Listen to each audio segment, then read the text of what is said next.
Hi. Welcome. How is the right side of the void over there? Welcome, like this is your house? Welcome to my void. You're very poised. Almost awkwardly. I'm ready. When did we first meet? Do you remember when we actually first met? Yeah, Because we didn't have any scenes together, obviously, in that film, The Social Network. You and Jesse were so busy on that movie, and I was obviously in for 4 seconds. And I remember sitting down with you guys when you were having lunch one day, and you asked me loads of questions. Did and I? You were really nice. Was I? Yeah. Everything is And Jesse shifted. didn't acknowledge me. He was probably in character. He was probably overwhelmed by My beauty. By your beauty, yes. Yeah. I was your only friend. Yet one friend. But then I remember seeing you at a party, I think it was at the Oscars or something. You were just so lovely and energetic and kind of excited to connect. I think that's the first time we... Wow, I didn't remember that. I can't believe you remember that. Yeah. I was sober. There's no insinuation. Feels like there was. There's no implication that I'm making. That was when, like, Mark Townsend, who's here and does my hair, used to put pieces of hair in my hair, you know, to make it look full. Right. And at those parties, I'd probably get a little drunk and then just, like, take them out and put them in people's pockets, like men's jacket pockets, because they're so annoying, and it just, like, find a place to put them. But why men's jackets pockets? Because they're so available. Oh, okay, rather than, like, doing some weird floor. kind of thing of, like, I'm gonna get him in trouble with his No. friend later. No. Whose hair is this? No, it would be like, can you hold this for me? I'll get it later, and then I'd forget. Okay, so people would wake up with your non-hair. My fake hair. Your fake hair in their pockets? Yeah. Wait a minute. Am I right in thinking that Social Network was your first film? Yes. That's crazy. Did you come in nervous, or did you come in kind of just open? What was No, it? I was so nervous. You know, like, before you shoot anything, I like, don't sleep, and you kind of, like, that hollow, nervous, shaky feeling. Yeah. It was the best. So funny, so this is a weird story, and I probably shouldn't say this. Say it. I was accidentally brought into Justin Timberlake of stage screen and pop star fame. I was brought into his trailer accidentally, and I was like, this isn't my trailer. And I saw some of his homework, like a board with like cue cards and like some of his like Oh no. internal choices and substitutions and like... And you were like, oh no, I should leave, but you didn't. You read all of it. I was like, oh, I must leave, and as I leave, I must let my eyes linger for as long as possible as I leave, because, I mean, of course, because it's like, it's just there, and thank God it wasn't anything bad. It was only kind of That cool. is fucked up. I know, I'm a really bad person, actually, in retrospect. I can't believe you did that. There was one thing I was like, oh, that's so cool. Like, what an amazing moment that I get to, like, because I admire Justin so much, and like as a pop star and as like a musician and a dancer and just like a creative person. I'm just so fascinated by all actors' processes. Normal and human. And it was, thank you. Oh, I've gone on a roller coaster you just took me on. You shamed me, and then you were excited for me, and then you've accepted my humanity. I'm a woman. Yeah, you are. Just realized something in real time. Did you realize it at the same time? I think maybe I did.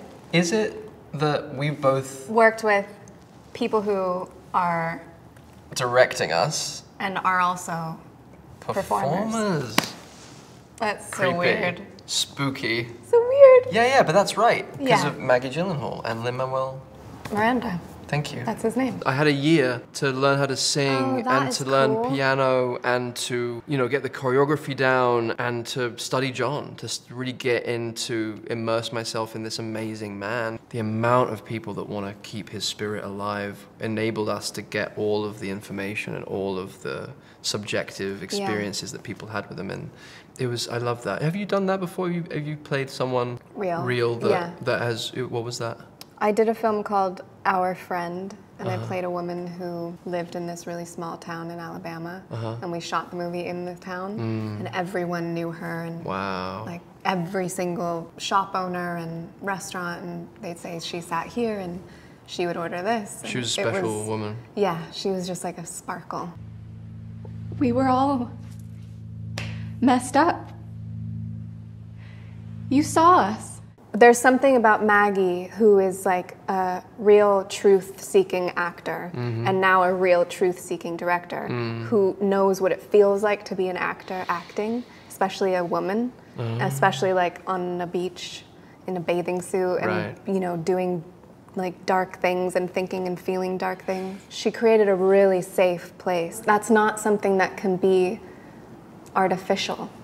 It comes from like being genuinely loved and genuinely seen by your director, which I think is so rare. And it comes from genuine experience as well, like proper bone deep empathy and care, which is the greatest gift.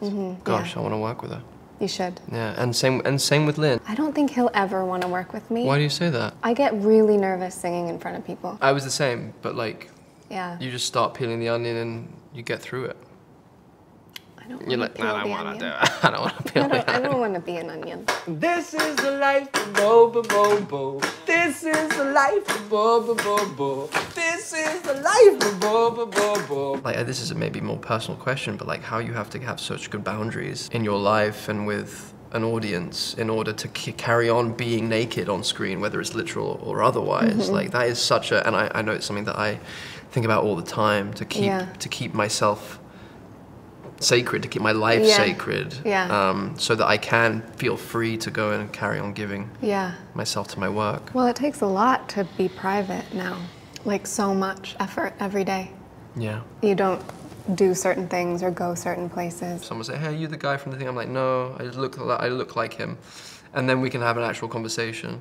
But then sometimes I'm very just like, yeah, I am, and I'm gonna disappoint you now. You know what I mean? Why do you feel like you would disappoint them? Well, because I think about me and Tom Hanks.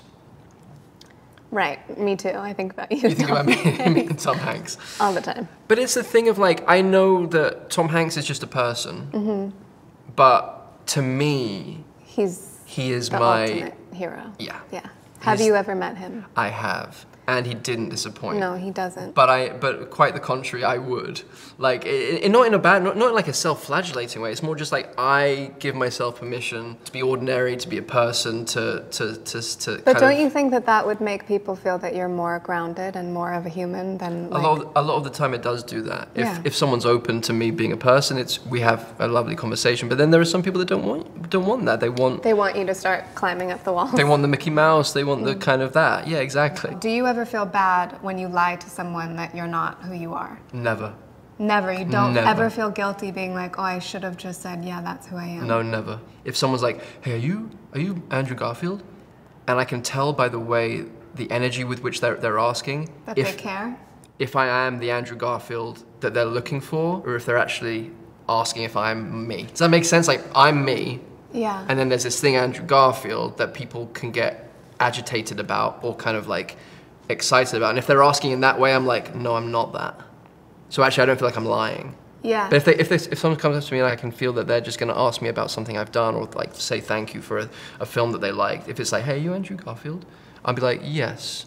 And then they'll be like, hey, I liked that gate.